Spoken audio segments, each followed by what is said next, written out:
अल्हम्दुलिल्लाह नहमदुहु व नस्तईनुहु व नस्तगफिरुहु व नुमिनु बिहि व नतवक्कलु अलैहि व नऊज़ु बिल्लाहि मिन शुरूरि अनफुसिना व मिन सय्यिआति अमालिना व मन यहदिहिल्लाहु फला हादिय लहु ونشهد أن لا إله إلا الله ونشهد أن محمدا عبده ورسوله أما بعد فخير الحديث كتاب الله وخير الهدي هدي محمد صلى الله عليه وسلم وسلم الأمور بمحدثاتها بدعة وكل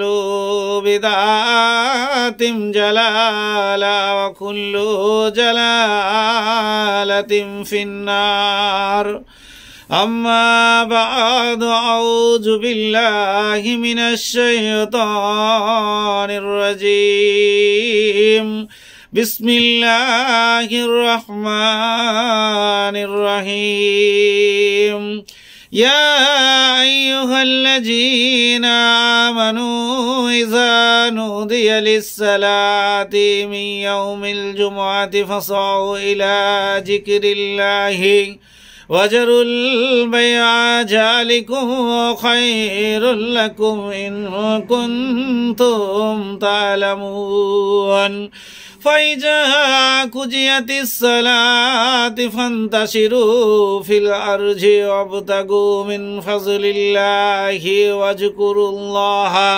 كثيرا لعلكم تفلحون وإذا رأوا تجارة أو لهوا انفضوا إليها وتركوك قائما قل ما عند الله خير من اللهو ومن التجارة والله خير الرازقين صدق الله العظيم। চার সাহাবী বা চার খলিফা নিয়ে আপনাদের সামনে আসি ইনশাআল্লাহ। সাহাবী কাকে বলে? সাহাবী শব্দের অর্থ হচ্ছে সঙ্গী সাথী, যারা ইমানের অবস্থায় নবী করিম হযরত মুহাম্মদ সাল্লাল্লাহু আলাইহি ওয়াসাল্লামের সাক্ষাৎ লাভ করেছেন এবং মুমিন অবস্থায় মৃত্যুবরণ করেছেন, তাদেরই কি সাহাবী বলা হয়ে থাকে। চার সাহাবী খলিফার নাম কি এটা আমাদের জানা উচিত। হযরত আবু বকর রাদিয়াল্লাহু তাআলা আনহু, দ্বিতীয় হযরত উমর রাদিয়াল্লাহু তাআলা আনহু, তৃতীয় হযরত উসমান রাদিয়াল্লাহু তাআলা আনহু ও চতুর্থ এবং সর্বশেষ খলিফা যিনি হচ্ছেন হযরত আলী রাদিয়াল্লাহু তাআলা আনহু।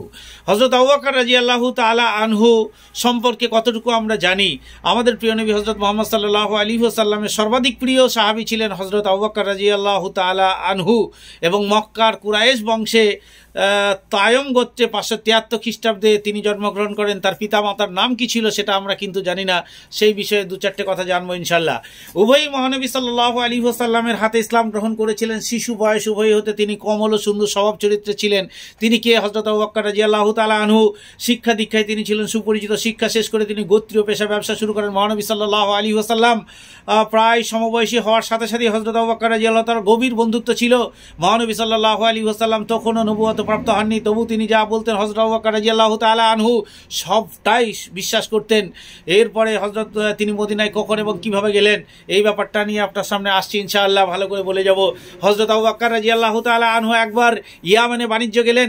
বাণিজ্য করে এসে মক্কা ফিরে যখন দেখলেন হযরত আমার প্রিয় নবী হযরত মুহাম্মদ সাল্লাল্লাহু আলাইহি ওয়াসাল্লাম যখন নবুয়ত লাভ করেছেন, এসেই তিনি প্রথম তার হাতে হাত মিলিয়ে কলেমা গ্রহণ করলেন এবং ইসলাম ধর্মে দীক্ষিত হলেন। তিনি ধর্ম প্রচার করতে শুরু করলেন এবং মুসলমান হয়ে গেলেন। ইসলাম প্রচার করার কারণে মক্কার লোকেরা মক্কার লোকেরা নবী করিম সাল্লাল্লাহু আলাইহি ওয়াসাল্লামের উপর শত্রুতা শুরু করলো।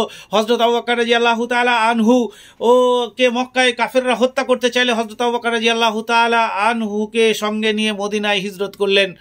এরপরে তিনি কিভাবে ইসলামের সেবা করলেন সেই ব্যাপারটা নিয়ে আপনার সামনে বলছি। আপনি একটু ভাবুন, ভাবলে চিন্তা করতে পারবেন। হযরত আবু বকর রাদিয়াল্লাহু তাআলা আনহু ইসলাম প্রচারের জন্য সর্বস্ব বিলিয়ে দিয়েছিলেন। তার চেষ্টায় উসমান, হজরত তালহা, হজরত জুয়াইব, হজরত আব্দুর রহমান, হজরত সাদ বিন আবি ওয়াকাস প্রমুখ বড় বড় সাহাবী ইসলাম ধর্ম গ্রহণ করেছিলেন। মুসলিম দাসীদের উপরে মানুষ বিভিন্নভাবে অত্যাচার করত, তাদেরকে তাদের পয়সায় কিনে নিয়ে দাসী মুক্তি করছিলেন। সেটা কারা? হজরত আবু বকর রাদিয়াল্লাহু তাআলা আনহু, হজরত আপনার ওমর রাদিয়াল্লাহু তাআলা আনহু, এইরকম সাহাবারা তাদেরকে কিনে মুক্তি দিয়েছেন। এর থেকে বড় পাওনা আর কি হতে পারে? এবং এইভাবে হজরত বিলাল রাদিয়াল্লাহু তাআলা অন্যকে ফিরিয়ে কাফেরদের নিজেদের হাত থেকে রক্ষা করেছিলেন। তিনি হচ্ছেন হজরত আবু বকর রাদিয়াল্লাহু তাআলা আনহু। তাকে ইসলামের ত্রাণকর্তা এই জন্যই বলা হয়েছে। হজরত আবু বকর রাদিয়াল্লাহু তাআলাকে ইসলামের ত্রাণকর্তা বলা হয়েছে এবং ইসলামকে ত্রাণ দিয়ে তিনি সাহায্য করেছেন। এবং তারপর পরে যিনারা এসছেন তিনাদের পর্ব নিয়ে ইনশাল্লাহ আগামীতে আসবো। আসসালামু আলাইকুম ওয়া রাহমাতুল্লাহি ওয়া বারাকাতুহু।